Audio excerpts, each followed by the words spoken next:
Now for more on those new figures showing that charities in Australia are spending millions of dollars getting rid of the waste that ends up in their donation bins. Waste that we have provided to them. The Salvation Army is piloting new technology to scan fabrics so they can be quickly identified and broke down. Graham Ross from the company behind the program, Blocktex, spoke to our Consumer Affairs reporter, Amy Bainbridge. There's a tsunami of fast fashion that's coming here, and a lot of the stuff, which is great, we donate a lot of clothes to charities.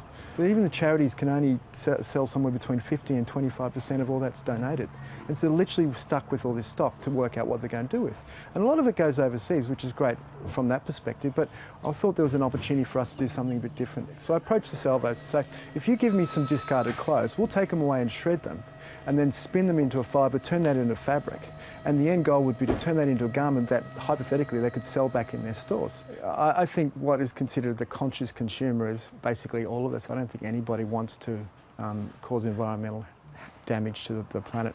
I think us as consumers, there's a certain price point for people when they're purchasing things, and I think by the very nature of being a consumer, that's kind of what we're here to do. I think where the answer is for industry to start looking at what they're making and what is the end of life of those products. So if you manufacture a product, you need to create an opportunity for that end of life to go into a new resource or bring it back. So I think from a clothing point of view, if you're able to recycle your product, split those fibres and bring that back into your next lot of fashion, well, that's a great opportunity.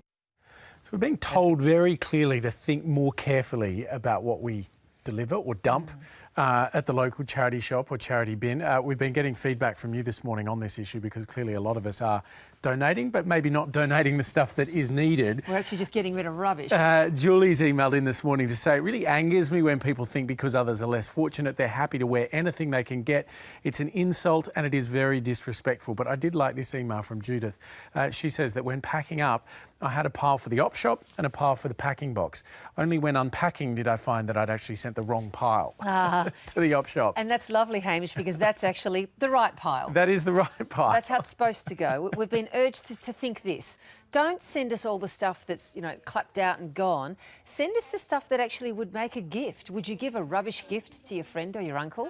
Well, this is actually a gift that goes to somebody else. Deborah says, I volunteer at a local op shop. Approximately 80% of the goods donated is unsaleable.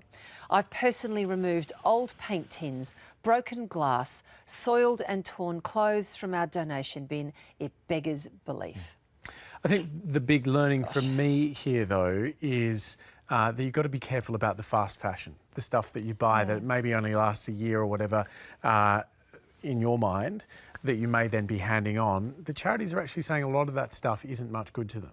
That I did not know. No, and it's a good point, isn't it? Yeah, just don't buy the fast fashion in the first place. If you want to let us know what you think, you can get in contact using all the usual channels, breakfast@yourabc.net.au, at Breakfast News on Twitter, or La Trioli, if you want to speak directly to the lady.